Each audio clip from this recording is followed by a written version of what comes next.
Welcome friends, हम यहाँ पे शॉर्ट रिवीजन वीडियो शुरू कर रहे हैं जिसके अंदर हम 11 साइंस जो है बायोलॉजी वो पूरा ख़त्म करेंगे सिर्फ 6 या 7 घंटे में, और 12 साइंस का जो बायोलॉजी है पूरा बायोलॉजी बराबर उसका रिवीजन हम करेंगे 8 से 10 घंटे में। ह्यूमन रिप्रोडक्शन सिस्टम जो है वहाँ पे male and female reproductive system की हम बात करेंगे।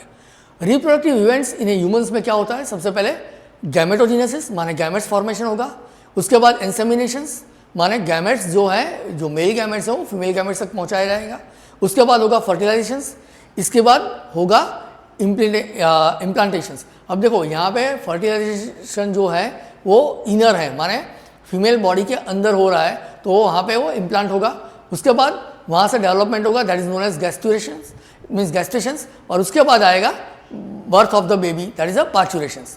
तो मेल रिप्रोडक्टिव सिस्टम में क्या आएगा? तो male reproductive system includes a pair of testes, second is accessory glands and ducts, and third is external genitalia.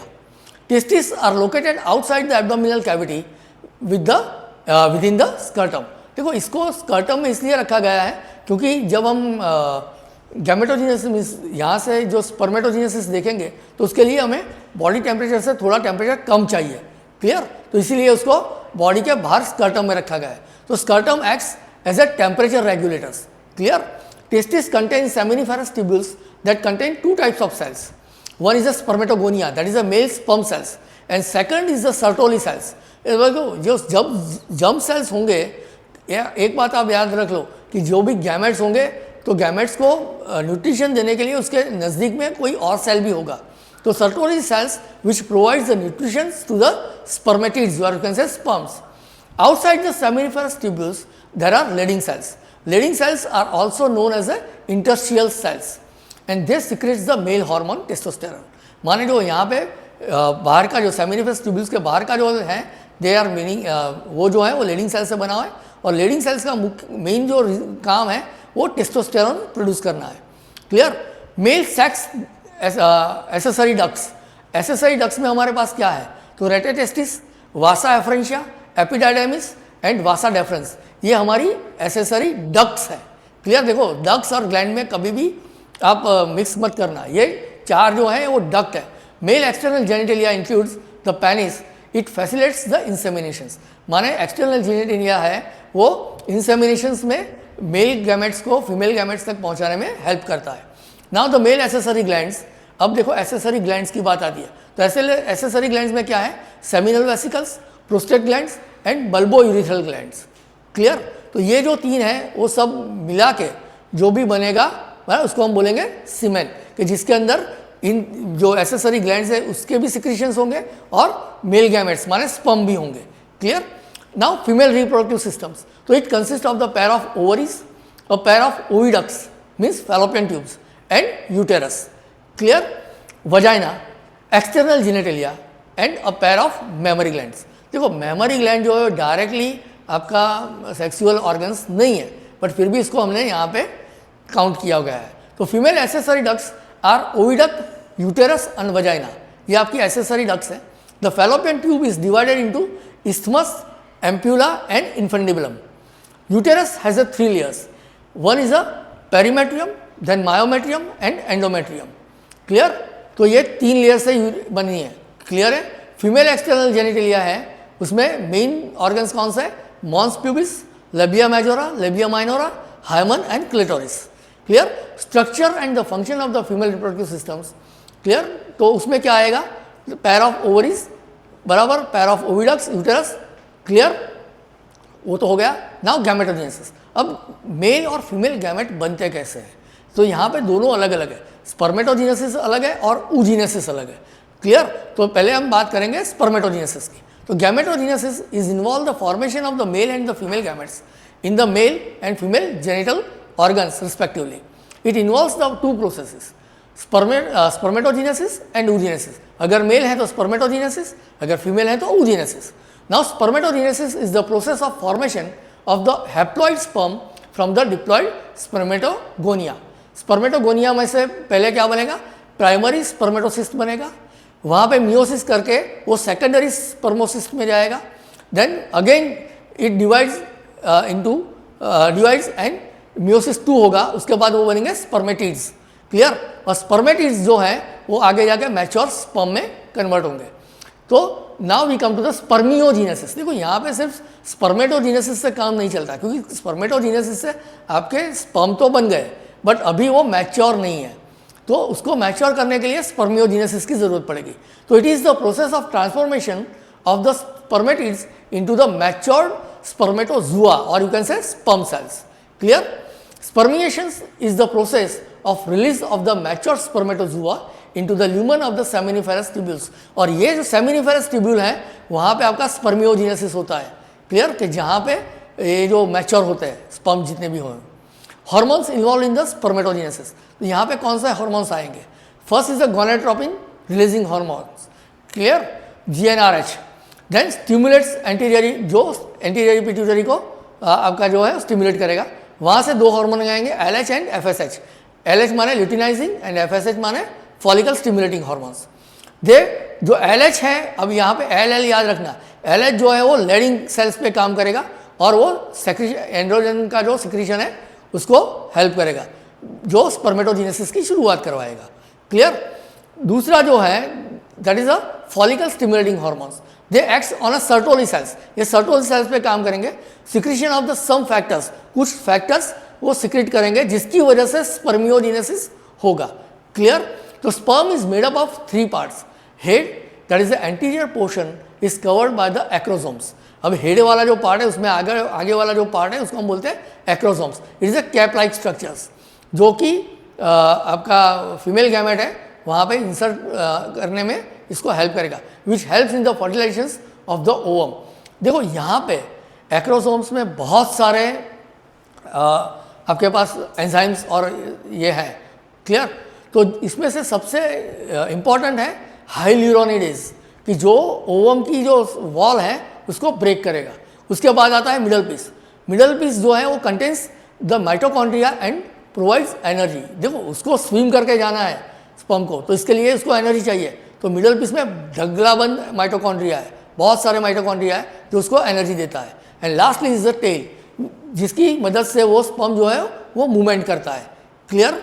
Now we come to the oogenesis। अब देखो oogenesis वाला जो पोर्शन है वो आपका जो स्पर्मेटोजेनेसिस है उससे बिल्कुल उल्टा है। स्पर्मेटोजेनेसिस स्टार्ट होता है एडल्सन से, क्लियर, जबकि oogenesis है वहाँ पे देखते हैं क्या होता है। तो oogenesis is the process of formation of the haploid ovum from the diploid oogoनियम, clear.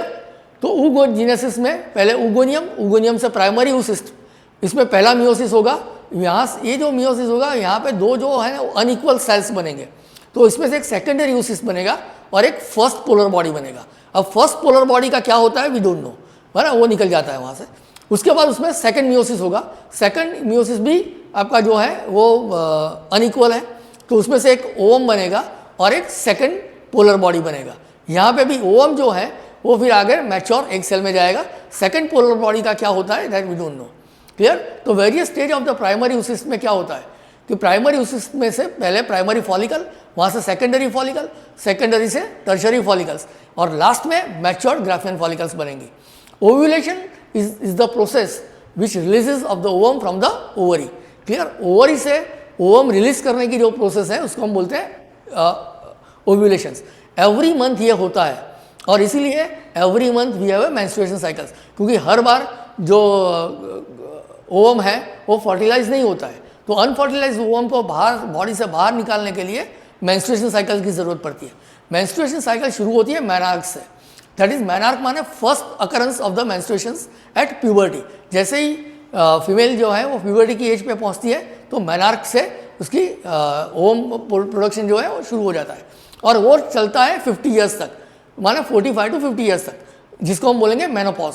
It is the end of the menstruation cycles, clear, at the around the age of 50 years, clear. Events during the menstruation cycles, इसमें क्या होता है, देखो हर बार जब ovum release होता है तो वहाँ से कॉर्पस ल्यूटियम बनता है।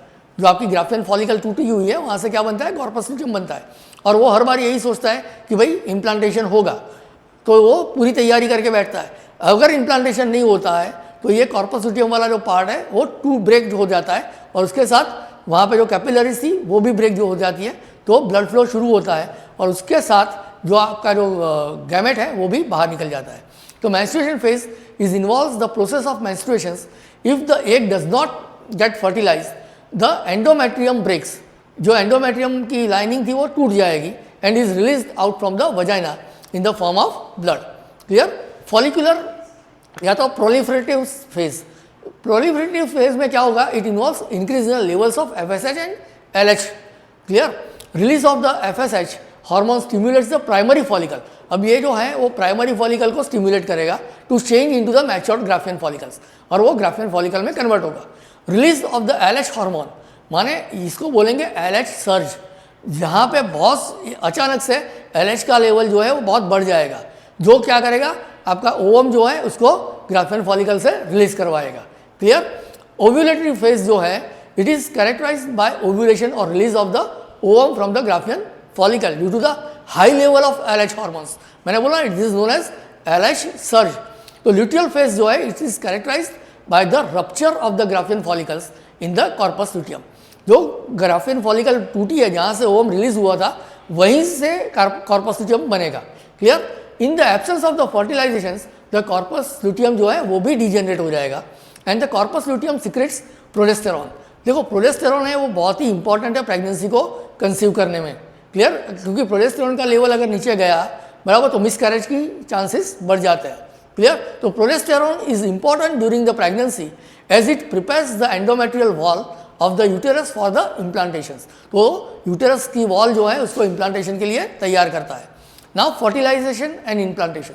Fertilisation takes place in the ampullary isthmic junctions, माने आपकी जो फैलोपियन ट्यूब थी उसमें एम्पुलरी इस्मिक जंक्शन पर जब आपका ओवम और स्पर्म दोनों एक साथ पहुंचेंगे तभी फर्टिलाइजेशन होगा। क्लियर? इसीलिए ईच एंड एवरी कॉशस जो है वो फर्टिलाइजेशन में कन्वर्ट नहीं होते। Binding of the sperm with the zona pellucida layers of the ovum changes the membrane. अब देखो एक बार स्पर्म जोना पेलुसिडा लेयर को तोड़ के अगर स्पर्म का जेनेटिक मटेरियल अंदर चला गया तो वो क्या करेगा? मेम्ब्रेन में परमिएबिलिटी है उसमें चेंज करेगा, जो ऐसे चेंज करेगा कि दूसरा कोई भी स्पर्म जो है वो अब अंदर एंटर नहीं हो पाएगा। Clear? Sex of the baby is determined by the two type of male gametes. Clear? देखो ये बहुत इंपॉर्टेंट है। हम हमेशा ये मानते हैं कि बच्चा मीन्स बेबी जो है वो बेबी बॉय है या बेबी गर्ल है, उसमें मदर का रोल होता है। मदर का रोल नहीं होता है। मदर के पास जो फीमेल गैमेट्स हैं वो एक्स ही हैं, बट मेल गैमेट्स जो है वो एक्स और वाई है। तो 50% चांस है जो बेबी है वो बेबी बॉय हो, या तो 50% चांस है वो बेबी गर्ल हो। अगर एक्स से एक्स मिलता है तो वो गर्ल होगी, एक्स से वाई मिलता है तो वो बॉय होगा। और diploid zygote undergoes several meiotic means mitotic divisions to form the blastocyst. अब देखो ये जो प्रोसेस हुआ था जाइगोट फॉर्मेशन का वो कहाँ पे हुआ था? आपकी फैलोपियन ट्यूब में। अब फैलोपियन ट्यूब से उसको ट्रैवल करके कहाँ पे जाना है? आपके यूटेरस तक। तो वहाँ पे क्या होगा? अगर सेल डिवीज़न शुरू हो गया तो सेल डिवीज़न शुरू हो जाएगा तो उसकी साइज़ बढ़ने लगेगी। तो यहाँ पे सेल डिवीज़न नहीं होता है, इसमें फ्रैक्शंस होते हैं जिसको हम बोलते हैं ब्लास्टोसिस्ट। तो blastocyst is implanted in the endometrium of the uterus. तो ऐसे जो छोटे छोटे सेल्स बनना शुरू हो जाते हैं उसमें जो 8 to 16 सेल वाला जो है बराबर इसको हम बोलते हैं morula. Clear? Now the pregnancy. तो after implantations the trophoblast forms a finger like projections called chorionic villi surrounded by the uterine tissues and maternal blood. तो वहाँ से कोरियोनिक विली जो है वो बाहर means project outside the project होती है, और वो जो है वो यूटेराइन टिश्यू और मैटरनल ब्लड से बनती है। The chorionic villi and the uterine tissues get integrated, वो दोनों इकट्ठा मिलके आपका प्लेसेंटा बनाएगा।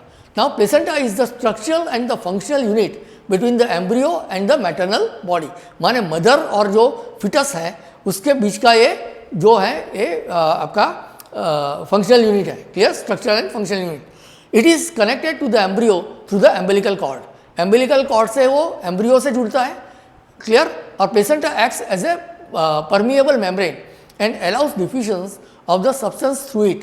क्लियर? तो इसमें से बहुत सारे सब्सटेंस जो बेबी के लिए मीन्स फिटस के लिए ज़रूरी है वो जाएगा। More it does not allow the germs to pass through, means कोई भी जर्म्स जो है उसको अंदर एंटर नहीं होने देगा। Clear? Substance that passes through the placenta, क्या क्या पास हो सकता है? From mother to foetus. तो क्या होगा, पहला तो ऑक्सीजन, क्योंकि फिटस जो है वो सांस नहीं लेता तो ऑक्सीजन जाएगा। Nutrients like glucose, amino acid, vitamins, minerals, ions etcetera. Now from the foetus to mother, अब फिटस जो है वहाँ से मदर को क्या जाएगा, तो वहाँ से जाएगा कार्बन डाइऑक्साइड और जो एक्सक्रीटेड मटेरियल है means urea and other waste. Clear. Now the function of the placenta, umbilical cord helps in the transportation of the substance between the mother and the fetus, provide nutrients to the embryo, removes waste products from by the fetus। ये umbilical cord का काम है, एक तो उसको mother से foetus को जो भी ट्रांसपोर्ट होना है वो करेगा, एम्ब्रियो से जो मदर के बॉडी में से जो डिस्कार्ड करना है वो भी करेगा, and it removes the waste products from the foetus. It releases several hormones. अब देखो ये इंपॉर्टेंट है, जब लेडी माने कोई भी फीमेल जब प्रेग्नेंट होगी तभी ये हार्मोन्स आएंगे, क्योंकि ये जो हार्मोन है they are known as a placental hormones. ये प्लेसेंटा से आते हैं और प्लेसेंटा फर्टिलाइजेशन के बाद ही बनता है।